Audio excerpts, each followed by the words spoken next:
Hello, fellow YouTube traveler. You may find yourself wondering, what is this beautiful yacht traveling down this beautiful road? Although that's up for debate. And you may ask yourself, well, how did I get here?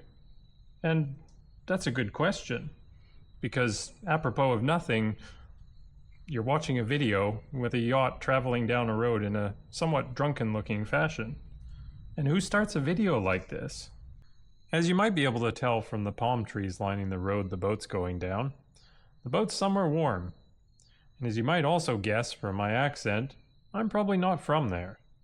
And neither's my partner. So let me introduce us to you. The dork in the paint suit? Yeah, that's me. From an era before video. And believe it or not, that's one of the better pictures. The hero, wearing two paragliders right here, that's Evie, about to climb a mountain with said two paragliders. We met in 2011 and have basically enabled each other's foolish decision-making ever since, culmination of which was perhaps entering and completing the 2023 death race, which involves 118 kilometers over 24 hours and going up and down 3 mountains, because that sounds like fun. Arguably less foolish and more fun was our joint purchase with my father of our 43-foot steel catch platypus squared. That's him, with his cheeks out, being very mature. And here's our boat going really well. Wish we had footage of it, but sadly there isn't any, because we're really terrible at taking pictures, let alone videos. Hopefully this improves. You'll just have to make do with my crappy narration and some still images of where we've been. There's our boat, in a lovely anchorage in Greece somewhere. Here's Evie, on the Dingley Cliffs in Malta. Went paragliding there. A lot of fun. Here's me, being a dork, in Tunisia. This is a theme that'll probably repeat itself throughout. And here's what boat life is really like. It's about fixing your boat in exotic locations. Here we are dining al fresco on the foredeck of our boat in Tunisia, because that's about the only space we had left. Not shown is the junk that was strewn everywhere else on the boat.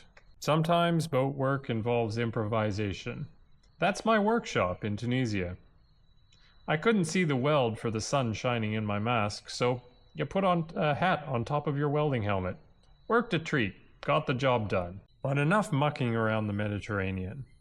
We had to return home and save money for the upcoming refit we had planned. Here's nearby home, on our side road, with our lovely dog Useless, in the very white and gray monotony that is winter in Canada. Well, that was the plan, until some idiot, you can guess who that was, went onto Yacht World looking for interior ideas for the refit and stumbled across what seemed like the dream boat. The dream project boat, that is. So we stuffed a bunch of gear into a couple backpacks, bought some tickets to Australia, and before he knew it, we were off. Check out this boat, see if it was all as cracked up to be. This is the very picture that set everything in motion. It's the picture that was shown on the Yacht World ad. A lot of work, to be sure. But just look at her. Look at the lines. Look at the potential. We had to know, so we just had to go.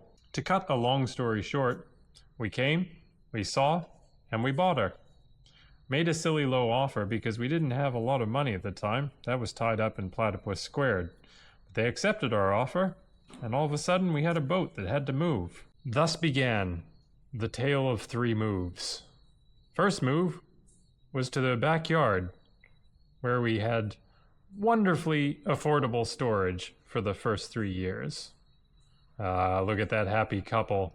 Pair of idiots. Don't know what they're getting into. Move number 2 saw the boat get a lot closer to its natural habitat. No, not on a gravel hard stand, although this will be the state of affairs for the next couple years at least. But right next to the ocean in a boatyard. Unfortunately, we couldn't build there either because, in a twist of fate I could never have seen coming, they film major movies and TV shows there now, and they really don't need project boats cluttering up the place.